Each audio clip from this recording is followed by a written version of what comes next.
اعوذ باللہ من الشیطان الرجیم بسم اللہ الرحمن الرحیم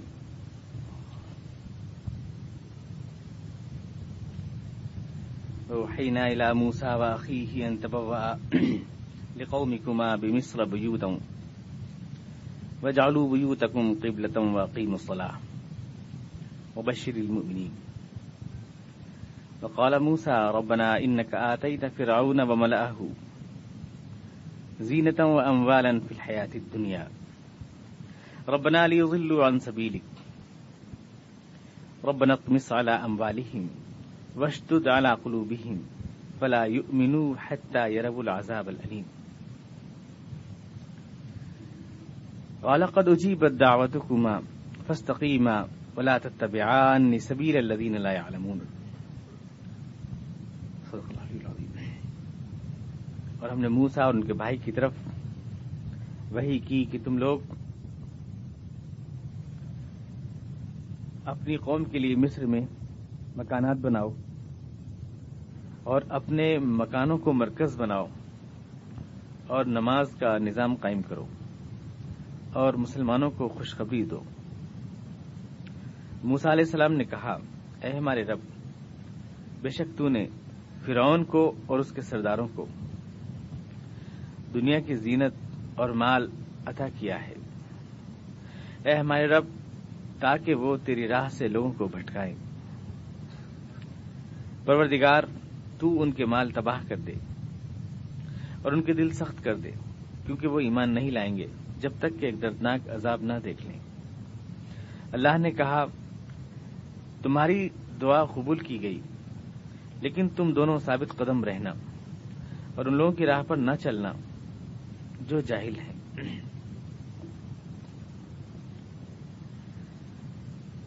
وحینا الی موسیٰ واخیہ، موسیٰ علیہ السلام اور ہم نے ان کے بھائی کی طرف وحی کی کہ تم لوگ مصر میں مکانات بناؤ. میں نے عرض کیا تھا کہ مصر کے حالات ایسے تھے کہ وہاں بنی اسرائیل کو رہنا دوبھر کر دیا گیا تھا.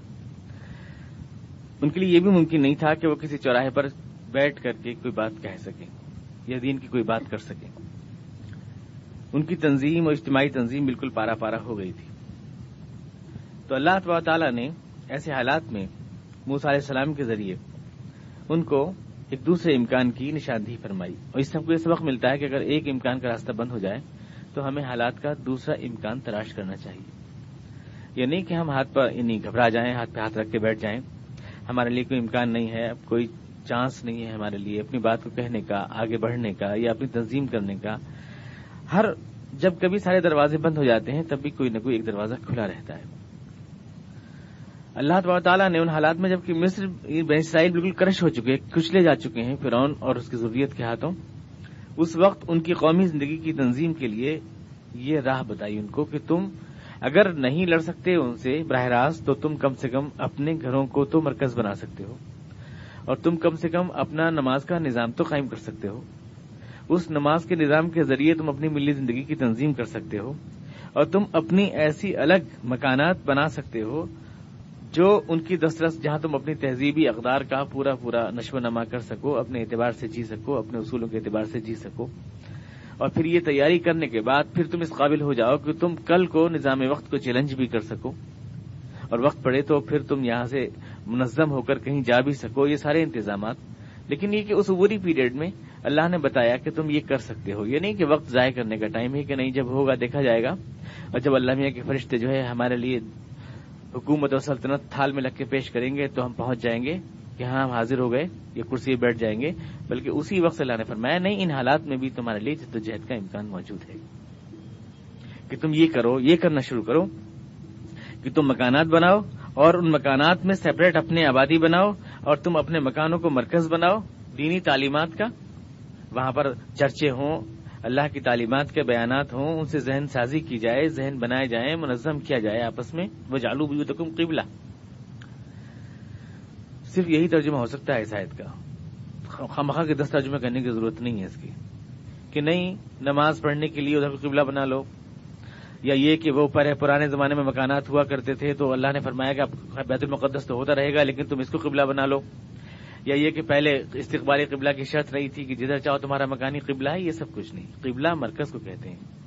جدھر کنسنٹریٹ ہوا جاتا ہے، جدھر کو توجہ کی جاتی ہے، اور صاف ہے وجعلوا بیوتکم قبلہ، تم اپنے گھروں کو مرکز بناؤ، واقیموا الصلاۃ، اور نماز کا نظام قائم کرو۔ یہ میں عرض کر رہا تھا گزشتہ ہفتے آپ سے کہ آخر اس کا کیا تعلق ہے؟ فرعون کے ہاتھوں پریشان ہے بنی اسرائیل، تو نماز کا نظام قائم کرنے سے کس طرح سے ہم اس کا مقابلہ کرنے کے قابل ہو سکتے ہیں؟ نماز ہمیں کس طرح ہماری اجتماعی زندگی کی تشکیل کرتی ہے؟ یہ بات تھی جو گزشتہ ہفتے ادھوری رہ گئی تھی وقت کی کمی کی وجہ سے۔ تو میں آپ سے عرض کر رہا تھا کہ ایک بات تو یہ ہے کہ نماز ہمیں اجتماعی ہماری عبادت ہے، نماز جو ہے یہ کوئی پوجا نہیں ہے۔ ایک مفکر اسلام ہے ہمارے جو یہ کہتے ہیں کہ اسلام خدا اور بندے کا پرائیویٹ معاملہ ہے، یعنی ہم اللہ سے بات کرتے ہیں اور اللہ ہماری سنتا ہے، بس اجتماعی زندگی اور تمدن کی زندگی کی تشکیل سے اس کا کوئی تعلق نہیں ہے۔ اور یہ زبردستی کی بات ہے جو کہی جاتی ہے، اور مثال کے طور پر نماز کو وہ پیش کرتے ہیں اور دعا کو پیش کرتے ہیں۔ اللہ کے جو فرائض ہیں جتنے بھی، یہ سارے کے سارے فرائض بندے اور اللہ کے درمیانی واسطہ ہیں، اس میں کہیں بھی تمدن کی تشکیل کا اور اجتماعی زندگی کی تشکیل کی بات نہیں آتی، جو 5 یہ فرائض خمسہ ہیں، جو ارکان خمسہ ہیں۔ لیکن یہ سب آپ یہ دیکھیں کہ یہ سب کچھ جو ہے خداوند قدوس جو ہے نماز کو بھی، سب سے پہلی جو آپ کی سب سے بڑی مثال ہے نماز، کہ دیکھیے نماز میں ہم اپنی قومی زندگی، یعنی کوئی اجتماعی چیز نہیں ہے نماز، بلکہ اللہ اور بندے کی بات چیت ہے۔ کہاں نماز با جماعت کیوں ہے؟ اقامت صلاۃ کیوں ہے؟ نماز پڑھو کیوں نہیں ہے؟ بات صرف اگر اتنی ہوتی نا کہ ہمیں صرف اللہ اور بندے کا رشتہ صرف ایک ہے، ہم اللہ سے مناجات کر رہے ہیں، اللہ ہماری سن رہا ہے، باقی زندگی میں ہمارے کیا فرائض ہیں اور ہمیں اس ماحول کو بھی ڈھالنا ہے اس کے مطابق اور اس سے لڑنا اور فائٹ کرنا ہے، یہ سب کچھ نہیں ہے، تو آخر نماز پڑھنے کا حکم کیوں نہیں دیا گیا؟ نماز قائم کرنے کا حکم کیوں دیا گیا؟ اور ساری عبادتیں جماعت کے ساتھ کیوں ہیں؟ زکوٰۃ ہے تو اس کے لیے بھی ہے آتوا الزکاۃ، زکوٰۃ با جماعت دو۔ حج کے لیے بھی یہ ہے کہ سارے لوگ ایک ساتھ اکٹھے ہو کے حج کرو۔ روزے کے لیے بھی یہ ہے کہ سارے لوگ دنیا بھر کے ایک خاص مہینے میں ایک ساتھ روزہ رکھو۔ یہ جماعت ہر جگہ اجتماعیت کیوں آ جاتی ہے؟ بات صرف اتنی ہوتی تو روزے ہم کبھی بھی رکھ لیتے اور خانہ کعبہ کو ہم کبھی بھی جا کے زیارت کر لیتے اور نماز کہیں بھی پڑھ لیتے، اکیلے پڑھ لیتے، گھر میں پڑھ لیتے۔ لیکن ایک جگہ مسجد بنے، مسجد مرکز بنے، وہاں جا کے سارے لوگ اکٹھا ہوں، ایک امام کے پیچھے ہم پڑھیں، اور پھر آپ یہ دیکھیں کہ امام کے کیا اوصاف ہیں اللہ نے جو بتائے، یہ ٹھیک وہ اوصاف ہیں جو ایک ملی زندگی کے قائد کے اوصاف ہونے چاہیے۔ مثلا امام وہ ہونا چاہیے جو سب کے لیے قابل قبول ہو، پہلا اصول ہے، یعنی قائد وہ ہونا چاہیے جس کو سارے لوگ قبول کریں۔ امام اگر غلطی کرے تو پیچھے والے کو ٹوک دینا چاہیے، یعنی اگر قائد کوئی غلطی کرتا ہے تو یہ عوام کا حق ہے کہ اس کو ٹوک سکتے ہیں، اس کو ٹوک سکتے ہیں، اس کو کریکٹ کر سکتے ہیں۔ امام کے لیے ضروری ہے کہ امام وجیح ہونا چاہیے، اچھی شکل و صورت کا ہونا چاہیے، بہتر ہے، افضل ہے، حسن صورت دیکھا جائے گا، یعنی قائد کے لیے بسطہ فی العلم والجسم، یعنی علم کے اعتبار سے، جسم کے اعتبار سے اس کو ممتاز ہونا چاہیے۔ یہ ساری چیزیں امام کے لیے حکم ہے کہ اگر اسے کوئی عذر پیش آ جائے تو اپنے ہٹنے سے پہلے دوسرا آدمی اپنی جگہ نامزد کر جائے، یعنی اپنی جانماز پہ کھڑا کر جائے تاکہ نماز چلتی رہے۔ گویا قائد کو یہ حکم ہے کہ قیادت قوم کی کبھی ختم نہیں ہونی چاہیے، قوم باقی رہے گی، قائد تو آتے اور جاتے رہیں گے، قوم باقی رہے گی۔ تو یہ ایک قائد کے نقل و حرکت کے اوپر ہم کو نماز جھکنا اور اٹھنا سکھاتی ہے۔ ایک جگہ ہم اکٹھا ہوتے ہیں ایک محلے میں جا کر، اور فوراً ہمارے ایمان کی تصدیق بھی اس سے ہو جاتی ہے، اور جو آدمی اس ادنا امتحان میں پاس نہیں ہو سکتا وہ دنیا میں بڑے بڑے امتحان میں اللہ کے لیے نہیں دے سکتا۔ یہاں ہمارے پاس سے نہ کوئی پیسہ جا رہا ہے، نہ خون بہ رہا ہے ہمارا، نہ کوئی پسینہ ہمارا بہ رہا ہے اس میں، نہ ہمیں بھوک پیاس کی کوئی زحمت برداشت کرنا پڑ رہی ہے۔ اگر ہم مسجد میں جا کر اللہ کے حضور 5 وقت سر نہیں جھکا سکتے تو ہمیں ایک بہت بڑی بڑی باتیں کرنا بیکار ہے، اور جو آدمی خدا کے آگے سر نہیں جھکا سکتا وہ اللہ کے لیے جان کیا دے سکتا ہے؟ جان کیا دے سکتا ہے؟ تو اتنی بڑی بات کرنا اس کے لیے بالکل بیکار ہے کہ وہ یوں کہے کہ میں صاحب اس تمام دنیا میں جو ہے نظام لانا چاہتا ہوں، یہ کرنا چاہتا ہوں، وہ کرنا چاہتا ہوں۔ جو اپنی زندگی میں نظام نہ لا سکے وہ دنیا میں کیا نظام لائے گا؟ وہ کیا لائے گا؟ تو یہ پہلا ایمان کی تصدیق ہے، اس لیے خدا نے کہا فلا صدق ولا صلی، نماز کو تصدیق کے ساتھ جوڑا ہے۔ وہ آدمی ایمان تو لایا لیکن اس نے ایمان کی تصدیق نہیں کی کہ اس نے نماز نہیں پڑھی، فلا صدق ولا صلی، تصدیق نہیں کی۔ نماز جو ہے ایمان کی تصدیق ہے، اور نماز جو ہے آپ کے لیے جیسے کہ اللہ کے رسول نے ارشاد فرمایا شکرانہ صحت ہے۔ خدا نے آپ کو دولت دی ہے، اس کا شکرانہ یہ ہے کہ آپ زکات دیں، اور خدا نے آپ کو ایک جسم دیا ہے، صحت دی ہے، اس کا شکرانہ یہ ہے کہ آپ نماز ادا کریں۔ یہ شکرانہ صحت ہے، جیسے زکات شکرانہ دولت ہے۔ آپ کی جسم و جان اس کی امانت ہے، اور جب آپ اپنا سر اس کے آگے جھکا دیتے ہیں تو اس کا مطلب یہ ہوتا ہے کہ آپ نے اپنی زندگی اس کے حوالے کر دی ہے.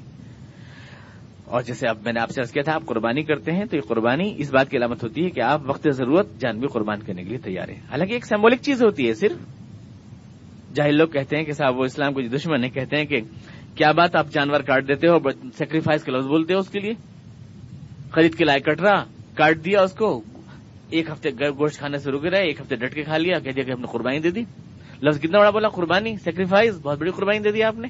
کچھ بھی قربانی نہیں دے دی، آپ نے صرف جو ہے جانور کاٹا ہے. لیکن اب آپ جانور کاٹنا در حقیقت یہ قربانی نہیں ہے، بلکہ یہ ایک واقعے کی یادگار ہے. اس کے پیچھے ایک واقعہ ہے کہ ایک بوڑھے نے اپنی عین بڑھاپے کے عالم میں اپنے عزیز ترین بیٹے کو اللہ کے حکم کی خاطر قربان کرنا کا وعدہ کیا تھا. جب کبھی بھی ہر سال ہم اس واقعے کو دہراتے ہیں تو وہ کہانی ہم کو یاد آتی ہے. جب کبھی بھی ہم کسی جانور پہ چھری پھیرتے ہیں تو یہ سارا واقعہ ہم کو یاد ہو جاتا ہے. یہ انسپریشن ہم کو ملتا ہے کہ یہ ہماری زندگی میں آنا چاہیے، یہ چیز ہماری زندگی میں آنی چاہیے. اور نماز جب اللہ کے آگے ہم جھک جاتے ہیں، جو ہمارا سر سب سے اونچی چیز ہے، افتخار کی چیز، جب سب سے زیادہ پست یعنی زمین پہ چلا جاتا ہے اللہ کی خاطر، تو اس بات کی علامت ہوتی ہے کہ ہم نے اللہ کے لیے اپنے سارے زندگی کے جتنے غرور نفس ہے سب کچھ ہم نے قربان کر دیا ہے. ہم اللہ کے آگے مکمل طور سے جھک گئے ہیں. نماز بھی قربانی ہے ہمارے جذبات کی، ایک طرح کی قربانی. اس لیے نماز اور قربانی کو بھی خدا تعالیٰ نے ساتھ ساتھ بولا ہے، فصلی لربک وانحر، نماز پڑھو اور قربانی کرو. قربانی ایک طرح کی نماز ہے، نماز ایک طرح کی قربانی. اگر آپ غور کریں، ایک طرح کی قربانی ہے اگر آپ غور کریں کہ آپ اپنے جذبات کو اللہ کے حضور جھکاتے ہیں، قربان کر دیتے ہیں. اجتماعی طور سے ادا کی جاتی ہے یہ عبادت، ایک امام کی قیادت میں ادا کی جاتی ہے یہ عبادت، اور آپ کی ایمان کی تصدیق ہے اور فوراً کی جاتی ہے، ایمان لاتے ہی فوراً کی جاتی ہے اور ہم تمام عمر کی جاتی ہے. نماز زکوٰۃ کی طرح نہیں ہے کہ سال میں ایک دفعہ دے دی جاتی ہے اور آپ نچیت ہو جاتے ہیں، یہ روزے ایک دفعہ رکھ لیتے ہیں اور آپ نچیت ہو جاتے ہیں، یہ حج ایک دفعہ کر لیتے ہیں اور نچیت ہو جاتے ہیں. یہ ہر آن ہر وقت، جس کو اللہ کے رسول نے مثال دیا کہ جیسے کسی کے سامنے نہر بہ رہی ہے اور 5 وقت اس میں اپنے آپ کو دھو رہا ہے اور پاک ہو رہا ہے، یہ اس طرح کا اللہ نے ہمیں ایک نصاب دیا ہے. تو اب آپ اور کریں کہ ایک گھر کو آپ نے گھروں کو مرکز بنایا اور وہاں پر اپنے فکر بنایا، ذہن بنایا، اور وہاں پر آپ نے ایک امام کی قیادت میں نماز با جماعت ادا کی کہ اقامت صلاۃ کا حکم ہے. تو ظاہر ہے کہ آپ کے اندر اخوت بھی آئی، آپ ایک دوسرے کے دکھ درد سے آشنا بھی ہوئے، محبت بھی پیدا ہوئی. نماز آپ جب پڑھتے ہیں تو کیا طریقہ ہے، پچھلی نمازوں میں بھی اور اب کی نمازوں میں بھی سلام پھیرتے وقت کہا جاتا ہے السلام علیکم ورحمۃ اللہ. جتنا بھی سب اس طرف ہے آپ کے، حالانکہ اس میں وہ لوگ بھی ہو سکتے ہیں جن سے آپ کا اختلاف ہے یا جن سے آپ کی مقدمے بازی ہے یا کسی مسئلے پہ آپ سے جن کا کچھ خلفشار ہے، لیکن آپ ان کو بھی کہتے ہیں کہ السلام علیکم ورحمۃ اللہ، اور ادھر کو آپ منہ پھیرتے ہیں تو کہتے ہیں السلام علیکم ورحمۃ اللہ. اور وہ نمازی جو آپ کے پیچھے پڑھ رہے ہیں وہ بھی کہتے ہیں السلام علیکم ورحمۃ اللہ. یہ ایک آدان پردان ہوتا ہے ایک دوسرے کی سلامتی کی دعا کا. ظاہر ہے کہ جب یہ بار بار اور معنی کے شعور کے ساتھ ہوگا تو دلوں میں نہ کوئی کینہ رہ سکتا ہے، نہ کوئی بغض رہ سکتا ہے، اور آپسی مواخات اور مودت پیدا ہوگی. پھر آپ مسجد میں آئیں گے، مسجد کے آنگن میں دیکھیں گے کس کو دکھ ہے، کون پریشان ہے، کون فاقے سے ہے، کس کے کپڑے پھٹے ہیں، کون بیمار ہے، اس کو دوا نہیں مل رہی ہے، ایک دوسرے کی دیکھ بھال رکھ پائیں گے. یہ ساری چیزیں. اور میں نے آپ سے عرض کیا تھا خدا نخواستہ یہ مقصد نہیں ہے کہ میں نے یہ کہہ رہا ہوں کہ صاحب مسجد میں آئیں گے تو اچھی ہوا ملے گی تو آپ کی صحت اچھی ہو جائے گی، فجر میں اٹھیں گے تو آپ کو آکسیجن ملے گی تو آپ بہت صحت مند ہو جائیں گے، اور آپ وضو کریں گے اور پانی ڈھاریں گے تو سارے جراثیم نیچے کو نکل جائیں گے. یہ ڈاکٹروں کا سارا فلسفہ وہ میں بیان نہیں کر رہا ہوں. حالانکہ میرا مطلب یہ ہے کہ یہ ساری چیزیں اللہ تعالیٰ کی جتنی بھی خدا نے ہماری آخرت کی تنظیم کے جتنے بھی اعمال ہمیں دیے ہیں وہ اتنے برکت والے ہیں کہ اس سے ہماری دنیا کی زندگی اپنے آپ صحیح ہوتی ہے. صرف یہ ہمارا مطلب ہوتا ہے. اور کوئی بھی ہمارا حریف یا دشمن یا مخالف یہ کہنے لگے کہ ارے صاحب یہ تو نماز کو ورزش کہتے ہیں، یہ تو صاحب نماز کو یہ ڈرل کہتے ہیں، تو نماز کو جو ہے قومی زندگی کی تنظیم کا ایک ذریعہ کہتے ہیں، اور یہ بالکل بات نہیں ہے. نماز اللہ کی رضا کے لیے اپنا سر خدا کے آگے جھکانا ہے، اپنے جذبات کو خدا کے آگے جھکانا ہے. لیکن یہ بات ہے کہ جب ایک کام کیا جاتا ہے تو اس کے صدقے میں اللہ بہت کچھ عطا فرماتا ہے. ہمارا گھر ہے، ہمارے گھر کی دیوار میں پہلے جو ہے طاق بنا تھا، طاق جو تھا کھلا ہوا، مسجد سے مسجد سیدھا بالکل ہمارا گھر ملحق ہے، وہاں سے بالکل کھلا ہوا طاق تھا. تو جب اس کے بعد وہ طاق کھولا ہم نے، ہمارے والد صاحب نے کہا اس سلسلے میں، ہم نے کہا کہ اس میں سے ہوا آئے گی. تو انہوں نے کہا کہ ہوا نہیں، اگر تم یہ نیت کر لو کہ اذان کی آواز آئے گی تو تم کو ثواب ملے گا. حالانکہ ہوا تو اپنے آپ آئے گی، ہوا تھوڑی رک جائے گی، ہوا تو اپنے آپ آئے گی، لیکن اس میں اذان کی آواز آئے گی تو اس میں تم کو ثواب مل جائے گا. ہوا نہیں رکے گی. نماز ہم پڑھیں گے اللہ کی رضا کے لیے پڑھیں گے، لیکن اس کے صدقے میں جو برکات ہم کو ملیں گی وہ اپنے آپ آئیں گی، اس کے لیے نہیں. وہ اس کے لیے نہیں، لیکن اپنے آپ آئیں گی، کیونکہ ہمارا دین نہ صرف آخرت کی فلاح کا ضامن ہے بلکہ دنیا کی فلاح کا بھی ضامن ہے. اور ہم نماز ہی کے آخر میں یہ دعا مانگتے ہیں کہ ربنا آتنا فی الدنیا حسنہ وفی الآخرۃ حسنہ. آخرت میں بھی پروردگار بہتری چاہیے اور دنیا میں بھی بہتری چاہیے، دونوں جگہ چاہیے. تو جب ہم دونوں کی بھلائی کی دعا مانگتے ہیں تو ہمارا دین پہلے آخرت بناتا ہے اور دنیا کو بھی ساتھ ساتھ میں لپیٹ میں بناتا ہے. وہ مقصد اصلی نہیں ہے، اس کے لیے وہ نہیں ہے. تو اب آپ دیکھیں کہ خداوند قدوس نے ہر موقع پر، میں نے آپ سے عرض کیا تھا، جب کبھی بھی مسلمانوں کے سامنے مصائب، چاہے جناب عیسیٰ علیہ السلام کا اور چاہے حضور اقدس علیہ الصلوۃ والتسلیم ہو اور چاہے جناب موسیٰ علیہ السلام، جب کبھی مصائب کی بات آئی ہے تو خداوند قدوس نے جو پروگرام دیا ہے ان حالات میں کچھ بھی قوم کو وہ یہ دیا کہ تم نماز کا نظام قائم کرو. جب تمہارے قدم مسجد کی طرف بڑھنا سیکھیں گے، ایک مرکز پہ اکٹھا ہونا سیکھو گے، تو پھر تم اللہ کی خاطر اور بھی قربانیاں دے سکتے ہو. یہ اللہ نے جو ہے بطور ذریعہ ہی تو دیا. کیا کریں؟ پوچھا تھا موسیٰ علیہ السلام نے، کیا کریں؟ پروردگار یہ ہم پر بہت ظلم ڈھا رہا ہے اور یہ جو ہے بہت آگے بڑھ رہا ہے، عارین فی الارض، ہم کیا کریں؟ تو خدا تعالیٰ فرما رہا ہے نماز قائم کرو. کیا کریں؟ مقابلے میں تو کہہ رہا ہے نا، اس کے مقابلے کے لیے، خدا کی رضا کے لیے ہے، اس میں کوئی شک نہیں. لیکن موسیٰ علیہ السلام کے جواب میں خداوند قدوس یہ کہہ رہا ہے کہ نماز قائم کرو، گھروں کو قبلہ بناؤ اپنے، اور گھروں کو مرکز بناؤ دینی تعلیمات کا، اور نماز قائم کرو. وبشر المؤمنین، اور مسلمانوں کو بشارت دے دو. کس بات کی؟ کہ اس پروگرام کے نتیجے میں تم یقیناً کامیاب ہوگے. بشارت اس بات کی کہ آخرت میں بھی خدا کی رضامندی تمہیں ملے گی اور یہاں بھی تمہیں کامیابی نصیب ہوگی. بشارت، مکمل بشارت مومنین کو دے دو. ابو صلی اللہ علیہ وسلم اس کے جواب میں کہتے ہیں وقال موسیٰ ربنا انک آتیت فرعون وملأہ زینۃ واموالا فی الحیاۃ الدنیا. پروردگار تو نے فرعون کو اور اس کے لوگوں کو دنیا کا بہت مال دولت دے رکھا ہے، بہت مال دولت دے رکھا ہے تو نے. ربنا لیضلوا عن سبیلک، پروردگار اس لیے دے رکھا ہے تاکہ وہ تیری راہ سے لوگوں کو بھٹکائیں. لیضلوا عن سبیلک، تیری راہ سے لوگوں کو بھٹکائیں. تو نے بہت مال دولت دے رکھا ہے. پہلی بات تو موسیٰ علیہ السلام یہ کہہ رہے ہیں، بہت زیادہ مال دولت، بڑی زینت دنیا، بڑا تفاخر، دنیا کا سامان تو نے دے رکھا ہے. یعنی تو نے ان کو سیاسی غلبہ تو دے ہی رکھا ہے کہ آج ہمیں وہ چوراہوں پر دعوت حق بلند نہیں کرنے دیتا اور ہمیں گھروں میں چھپ کر نماز کا نظام قائم کرنا پڑ رہا ہے. سیاسی غلبہ تو اس کا ہے ہی، لیکن سیاسی غلبے کے ساتھ ساتھ تو نے اس کو دولت بھی دے رکھی ہے. یعنی سیاست کے ساتھ ساتھ معیشت بھی اسی کے پاس ہے. اگر آپ غور کریں تو موسیٰ علیہ السلام کی اس بات میں کتنی باتیں آپ کو مل جائیں گی. جس تمدن کے پاس سیاست اور معیشت دونوں ہوں اس کو لوگوں کو بہکانے میں بڑی آسانی ہو جاتی ہے، اس سے مقابلہ کرنا بڑا دشوار ہو جاتا ہے.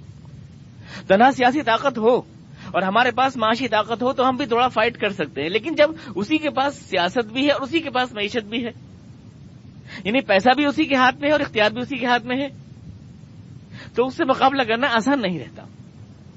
وہاں پروردگار تو نے اس کو دولت سلطنت بھی دے رکھی ہے اور یہاں بتایا کہ تو نے معیشت بھی دے رکھی ہے، دنیا کا مال دولت بھی اسی کے پاس ہے، جس سے صاف ظاہر ہے کہ اس میں بڑی کشش ہوتی ہے. اگر کوئی تمدن اور کوئی معاشرہ مستحکم ہو سیاسی اعتبار سے اور پیسے کے اعتبار سے بھی مستحکم ہو تو اس کی طرف لوگ اپنے آپ کھنچتے ہیں. اور اہل باطل کے ہاتھ میں اگر یہ ساری چیزیں ہوں تو حق والوں کے لیے دنیا میں جینا بڑا دشوار ہو جاتا ہے. اسی کی شکایت تو کر رہے ہیں موسیٰ علیہ السلام. فرعون کے پاس سیاست بھی ہے اور فرعون کے پاس معیشت بھی ہے، تو حق والوں کے لیے اپنے دل کو روکنا مشکل ہے کہ عوام تو جو ہے یہ دیکھتے ہیں کہ جو چمکتا ہوا معاشرہ ہے اس کی طرف جاتے ہیں، اس کے پاس تو بڑی دولت ہے، بڑے اچھے مکانات ہیں، بڑے محلات ہیں، انہیں روکنا تو بڑا مشکل ہے. پروردگار کیسے کریں؟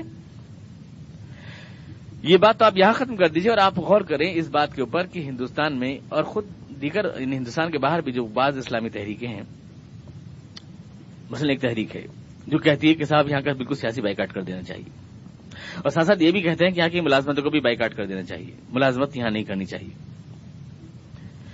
اب سوال یہ ہے کہ اگر ہم اپنے آپ کو ایک درویزگر، ایک بھکاری قوم بنا لیں، اور سیاسی اعتبار سے بھی تہی دست قوم بنا لیں، ہم نے سیاست کا بھی بائیکاٹ کیا یہاں کی، اور ہم نے یہاں کی جو ہے عہدوں کا بھی بائیکاٹ کیا جو یہاں کے ہیں، تو ہم رہ کیا جائیں گے یہاں پر؟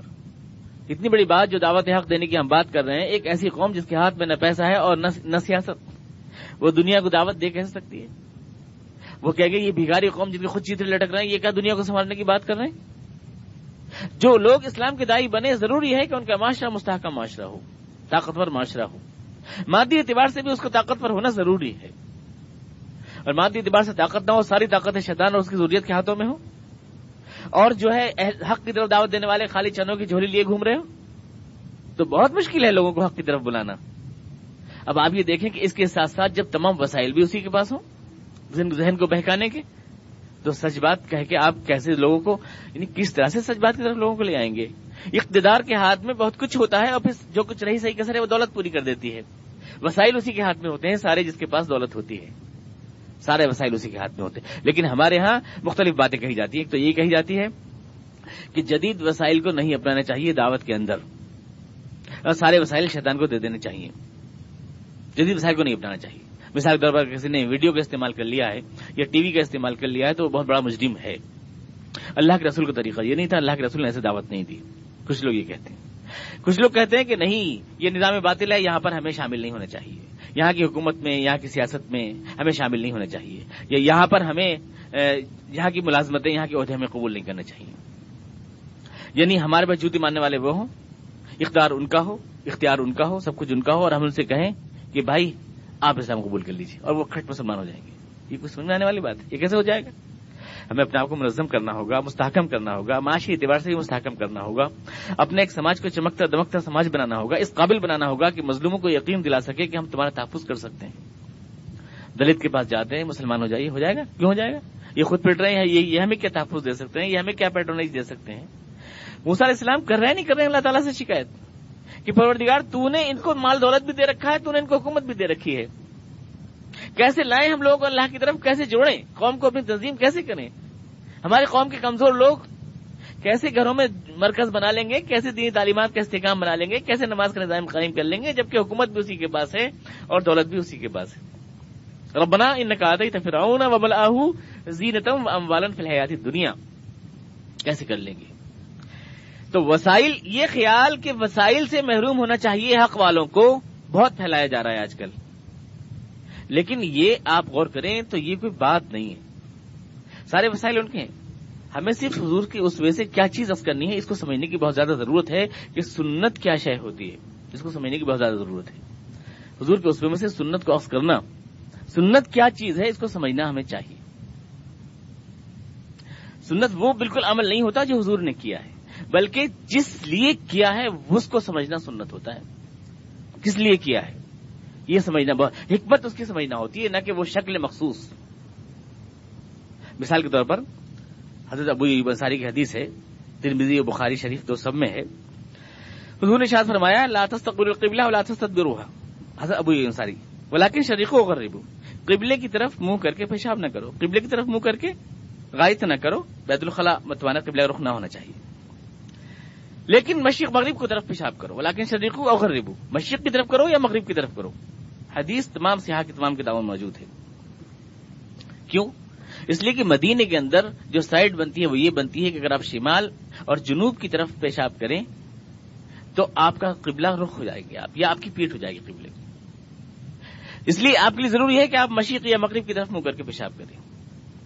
اب حضور فرما رہے ہیں کہ تم پیشاب کرو مشرق اور مغرب کی طرف کر کے، تو اب بتائیے کہ سنت کیا ہے؟ الفاظ دیکھیں گے آپ کہ یہ دیکھیں گے کہ میری پیٹھ کدھر کو ہو رہی ہے۔ کہاں؟ ہندوستان میں شرقو و غربو کا مطلب یہ ہوگا کہ تم مشرق و مغرب کی طرف پیشاب نہ کرو، حالانکہ الفاظ یہ ہیں کہ تم مشرق و مغرب کی طرف پیشاب کرو، لیکن ہندوستان میں مطلب کیا ہوگا کہ اس کی طرف نہ کرو، کیونکہ ادھر قبلہ پڑتا ہے یا قبلے کی پیٹھ ہوتی ہے، یہ مطلب بن جائے گا۔ تو منوان وہ لفظ نہیں پکڑے جاتے، وہ عمل نہیں پکڑے جاتے، بلکہ وہ چیز دیکھی جاتی ہے جس کے لیے حضور اقدس علیہ السلام نے کیا، کوئی کام کس وجہ سے کیا۔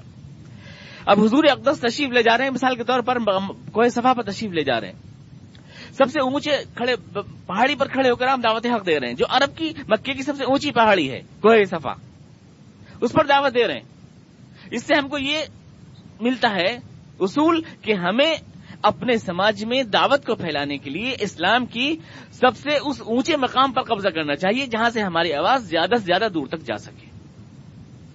یہ ہوا آج کا کوہ صفا۔ یا حضور بازار کاظ میں جا رہے ہیں، یا ظلم جنہ میں ظلم جاز میں جا رہے ہیں، جہاں پر آپ دیکھتے ہیں کہ بازار میں کیا ہے، ادھر تو طوائفیں ہیں رقص کر رہی ہیں، ادھر جو ہے لوگ جو ہے اپنے انصاف بیان کر رہے ہیں، نسب بیان کر رہے ہیں، ادھر شاعر اشعار پڑھ رہے ہیں، ادھر بازار کے بھاؤ بیان کی جا رہے ہیں، ادھر کوئی سب کہانیاں سنا رہے ہیں۔ یونانی پرانی کہانیاں، یہ تھا بازار عکاس، اور اس میں جا کر حضور دعوت اسلام دے رہے ہیں۔ خانہ کعبہ میں جہاں ننگی عورتیں طواف کر رہی ہیں وہاں جا کر حضور دعوت اسلام دے رہے ہیں۔ بازار عکاس میں جہاں طوائفیں ناچ رہی ہیں وہاں دعوت اسلام دے رہے ہیں۔ تو آج کا بازار عکاس کیا ہے پھر؟ آج کا بازار عکاس تب ٹیلی ویژن ہے، جس کے اوپر طوائفیں بھی ناچ رہی ہیں، جس کے اوپر بازار بھاؤ بھی نشر ہو رہے ہیں، جس پہ کہانیاں بھی بیان ہو رہی ہیں، جس پہ ڈرامے بھی ہو رہے ہیں۔ آج کا بازار عکاس یہ ہے۔ تو آج حضور کی سنت اس طرح ادا ہوگی کہ آج کے جو مقامات صفا ہیں ان کو استعمال کیا جائے، اور آج کے جو وہ مقامات ہیں جہاں جو وسائل آج کے ہیں ان کو چھوڑا نہ جائے۔ اب لوگ کہتے ہیں نہیں، حضور ہی کا طریقہ اپنایا جائے، اس وقت کے جو طریقے تھے اور آج کے طریقے نہ اپنائے جائیں جو حالات نے پیدا کیے ہیں۔ تو یہ ایک نہ سمجھی کی بات ہے۔ حضور کی اسوے سے ہمیں یہ لینا ہے کہ ہمیں کس وقت کیا چیز کرنا ہے، یہ چیز ہمیں حضور کے اسوے سے لینا ہے، اور اس کے مطابق جو ہے اپنا طریقہ عمل مرتب کرنا ہے۔ تو اسلام کی دعوت کی خاطر جدید وسائل سے محروم ہو جانا، یا سیاسی شوقت سے محروم ہو جانا، یا اپنے آپ کو مال و دولت سے محروم کر لینا اور ایک بھکاری قوم خود کو بنا لینا، یہ کوئی طریقہ نہیں، یہ نہیں، یہ قرآن سنت کا منشا نہیں ہے۔ اور اس کی شکایت کر رہے ہیں جناب موسیٰ علیہ السلام، ربنا انک آتیت فرعون وملأہ زینۃ واموالا فی الحیاۃ الدنیا ربنا لیضلوا عن سبیلک، پروردگار اس لیے تاکہ وہ تیری راہ سے لوگوں کو گمراہ کریں۔ تو نے اس لیے دیا ہے کہ وہ گمراہ کریں، کیا اللہ نے گمراہ کرنے کے لیے دیا ہے؟ لیضلوا عن سبیلک نہیں، دیا تو اس لیے تھا تاکہ یہ مال و دولت آزمائش کا سبب بنے کہ تم اس کو کس راہ میں استعمال کرتے ہو، لیبلوکم ایکم احسن عملا۔ لیکن عاقبت اور انجام یہ نکلا کہ انہوں نے اس کو لوگوں کو گمراہ کرنے کے لیے استعمال کیا، اس لیے اس کو اس طرح سے تعبیر کر دیا جناب موسیٰ علیہ السلام نے۔ کیا اس لیے دیا تھا مال و دولت کے لوگوں کو گمراہ کریں؟ مال و دولت اللہ نے اس لیے نہیں دیا تھا کہ لوگوں کو گمراہ کریں۔ اللہ تعالیٰ لوگوں کو ہدایت پر لانا چاہتا ہے نہ کہ گمراہی کے اوپر، لیکن انہوں نے چونکہ اس کو استعمال اس مقصد میں کیا، لوگ اس کو دیکھ دیکھ کے گمراہ ہوئے، تو نتیجہ تو وہی نکلا نا کہ لوگ اس کو دیکھ کے گمراہ ہوئے۔ تو موسیٰ علیہ السلام اس نتیجے کو بتا رہے ہیں۔ خدا نے تو اس لیے نہیں دیا تھا، لیکن نتیجے کو بتا رہے ہیں۔ خدا تو اس لیے دیتا ہے تاکہ یہ مال و دولت دعوت حق کے لیے کام آئے۔ موسیٰ علیہ السلام کی قوم کو کیوں دیے گئے من اور سلوہ؟ موسیٰ علیہ السلام کی قوم کو من و سلوہ اس لیے دیے گئے وسائل تاکہ وہ قوم یہ نہ کہہ سکے کہ پروردگار کھانے کمانے کی مصروفیت میں ہمارے پاس یہ وقت نہیں تھا کہ ہم تیرے دین کی دعوت پھیلا سکیں، اس لیے من و سلوہ دے دیا گیا۔ اور ٹھیک جب بنی اسرائیل کی جگہ امت مسلمہ کو جب ڈپورٹ کیا گیا ہمارے حضور اقدس علیہ السلام کی امت کو، تو اگر ان کو من و سلوہ کے ذخائر دیے تھے تو ہم کو پیٹرول اور سونے کے ذخائر اللہ نے عطا فرمائے، اور یہ اس لیے تھے تاکہ ہم یہ نہ کہہ سکیں اقوام عالم کے سامنے کہ پروردگار تیرے دین کو پھیلانے کے لیے وسائل ہمارے پاس نہیں تھے۔ خدا نے جیسے بنی اسرائیل کو وسائل عطا کیے ہیں ویسے امت محمدیہ کو عطا کیے ہیں اس سے بہتر وسائل۔ اب اگر یہ دولت بجائے دعوت دین کے اور بجائے دعوت حق کے استعمال ہو امریکہ بہادر کی رضامندی کے لیے، تو یہ ہے لیضلوا عن سبیلک۔ دی اس لیے نہیں تھی اللہ تعالیٰ نے، دی تو اس لیے تھی تاکہ اس کے ذریعے خدا کا پیغام حق تمام دنیا کے اندر پھیلایا جائے۔ اس لیے نہیں دی کسی کی شہنشاہی کی بنیادیں مضبوط کی جائیں، اس لیے نہیں دی گئی تھی یہ دولت، یا خانہ کعبہ کو کسی خاندان کی جاگیر بنایا جائے، اس لیے نہیں دی گئی تھی یہ دولت، بلکہ دی اس لیے دی گئی تھی کہ یہ دولت تمام دنیا میں اسلام کے غلبہ اور ارشاد کے لیے کام آئے۔ کئی لوگ اس بات پہ چیبہ جبی ہو جاتے ہیں، لیکن میں آپ سے سوال کرنا چاہتا ہوں، وہ خاندان جو آج خانہ کعبہ کا امین ہے اور جس کو پیٹرول اور سونے کے ذخائر خدا تعالیٰ نے عطا کیے ہیں، جب یہ آئے تھے یہاں پر تو ان کے پاس کچھ بھی نہیں تھا، وہاں پر زمین کے نیچے پیٹرول کے دریا بہ رہے ہیں، سمندر ان کو معلوم بھی نہیں تھا۔ خداوند قدوس نے سونے کے ذخائر احد پہاڑ کی طرف کر دیے تھے، جہاں ہمارے حضور اقدس علیہ السلام نے انگلی سے اشارہ کر کے کہا تھا اگر میں چاہوں تو یہ پہاڑ سونے کے ہو جائیں۔ جن پہاڑوں کی طرف آج وہ پہاڑ واقعہ سونے ہی کے ہیں، وہی سونے کے ہیں، اور وہاں پیٹرول کے ذخائر بہ رہے ہیں، لیکن وہ جو اس پیٹرول اور سونے کے صدقے کے اندر خادم بنے ہوئے ہیں وہاں کے، آپ بتائیں اس پوری عمارت میں کوئی حضور کے نام پر، کوئی ابوبکر صدیق کے نام پر، کوئی عمر فاروق کے نام پر، کوئی عثمان غنی، کوئی علی مرتضیٰ کے نام پر بھی کوئی دروازہ ہے؟ سب اپنے خاندان کے نام پر کیوں ہے؟ کہ باب عبدالعزیز ہے، کہ باب الفاصل ہے، کہ باب فلاں ہے، کہ باب فلاں ہے۔ کیا یہ کسی خاندان کی جاگیر ہے کہ انٹر اسلامک؟ یہ ایک اسلام کی وراثت ہے، یہ، اور یہ ملت اسلام کی جاگیر، یہ اسلام کی وراثت ہے، ایک نظریے کی وراثت ہے، ایک عقیدے کی وراثت ہے، کسی خاندان کی وراثت نہیں ہے۔ تو موسیٰ علیہ السلام سے کہہ رہے ہیں کہ دولت اس لیے تو نہیں دی گئی تھی کہ اس کو جو ہے غلط راہوں پہ استعمال کیا جائے، گمراہی کے لیے استعمال کیا جائے، یہ دولت تو اس لیے تھی حقیقت میں اللہ نے جو دی تھی اس لیے یہ دعوت حق کے لیے استعمال کی جائے، لیکن جب یہ غلط راہ پہ استعمال کی جا رہی ہے تو گویا کہ تو نے شاید اس لیے دی تھی ربنا لیضلوا عن سبیلک، لیکن ربنا اطمس علی اموالہم، پروردگار تو ان کے مال برباد کر دے، واشدد علی قلوبہم، اور ان کے دل سخت کر دے تاکہ یہ برباد ہو جائیں۔ پیغمبر اور بد دعا، پیغمبر بد دعا دے رہا ہے۔ لوگ تو کہتے ہیں کہ صاحب رحمت ہی رحمت ہے، بس کوئی پتھر مارے تو گالی بکو، کوئی جوتا مارے تو کہو کہ واہ کیا جوتا مارا ہے آپ نے، جواب نہیں۔ آپ تو سرابر مہربانی ہیں، فقط یہاں پیغمبر اور بد دعا دے رہا ہے، پروردگار برباد کر دے انہیں، تباہ کر دے انہیں۔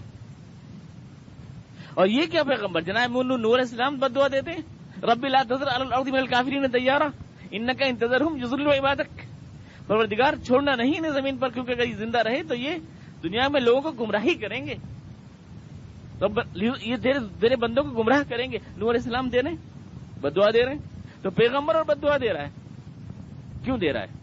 اس کا مطلب یہ ہوتا ہے کہ ہاں یہ ٹھیک ہے کہ بدو قوم کے لیے ہمیں دعائے رحمت بھی کرنا چاہیے، اور یہ بھی ٹھیک ہے کہ پتھر مارے تو دعا کرنا چاہیے اس کے لیے، لیکن جب تک قبول حق کا امکان موجود ہو، جب تک یہ امکان موجود ہو کہ یہ قوم آ سکے اور ہمیں برباد کرنا ہے اور ایمان کی توفیق سے محروم ہو چکے ہیں، تو پیغمبر تک بد دعا کرتے ہیں ایسی قوموں کے لیے۔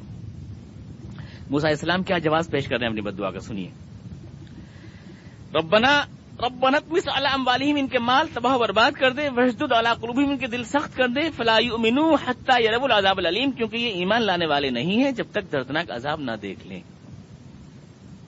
معلوم ہوا کہ جب کوئی قوم اس اسٹیج پہ پہنچ جائے کہ وہ عذاب ہی کی مستحق ہو جائے اور ایمان لا کر ہی نہ دے، الٹا ہمارے لیے خطرہ بن جائے، ہمیں گمراہ کرے، تو پھر اس کے لیے ہم خدا تعالی سے صرف سرابر رحمتی نہیں ہو سکتے، بلکہ ہم پھر اپنا رویہ تبدیل بھی کر سکتے ہیں، بد دعا بھی کر سکتے ہیں، اور اپنے لیے دوسرے حفاظتی اور دفاعی اقدامات بھی کر سکتے ہیں۔ یہ بات نہیں کہ ہر بات کے اندر لوگ طوطے کی طرح گائے جاتے ہیں اور ایک فتح مکہ کو رٹے جاتے ہیں کہ فتح مکہ میں حضور نہیں کرا تھا، فتح مکہ میں حضور نہیں کرا تھا، سب کو معاف کر دیا تھا، سب کو یوں کر دیا تھا، وہ کر دیا تھا۔ جب دیکھو فتح مکہ کی کہانی سنائی جا رہے ہیں، فتح مکہ میں حضور اقدس علیہ السلام نے، آپ یاد کریں، اس وقت معاف کیا تھا جب سب کو اپنے قبضے میں لے لیا تھا، پورا مکہ آپ کے قبضے میں آ گیا تھا، تو جس کے ہاتھ میں قبضے میں سب کچھ ہو وہ معاف کرتا ہوا بھی اچھا لگتا ہے، اور جوتے کھانے والا معاف کرتا ہوا اچھا نہیں لگتا۔ آپ جوتا مار رہے ہیں، میں نے تم کو معاف کیا، اگلا جوتا بھی معاف کیا، اس سے اگلا جوتا بھی معاف کیا، یہ کوئی اچھا نہیں لگتا ہے۔ تو آپ یہ بھی سمجھیں شریعت کی حکمت ہے، کہاں اقدام ہے، کہاں معاف کرنا ہے، کہاں دعا ہے اور کہاں بد دعا ہے، اس کی سمجھ بہت زیادہ ضروری ہوتی ہے۔ بس ایک رٹا رٹایا جو ہے سبق کیسٹ سنا دینا ہر بات میں، اور دو چار واقعات جو رٹے ہوئے ہیں اس کو سنا دینا ہر موقع کے اوپر، یہ کوئی حکمت نہیں ہے دین کی۔ فلا یؤمنوا حتی یروا العذاب العلیم۔ اذان ہو رہی ہے اس لیے میں اس کو چھوڑ رہا ہوں، انشاءاللہ کی درس اگلی بار میں مکمل کرتا ہوں۔ اللهم صل على محمد وعلى ال محمد كما صليت على ابراهيم وعلى ال ابراهيم انك حميد مجيد، اللهم بارك على محمد وعلى ال محمد كما باركت على ابراهيم، ربنا اننا ظلمنا انفسنا وان لم تغفر لنا وترحمنا لنكونن من الخاسرين، ربنا تقبل منا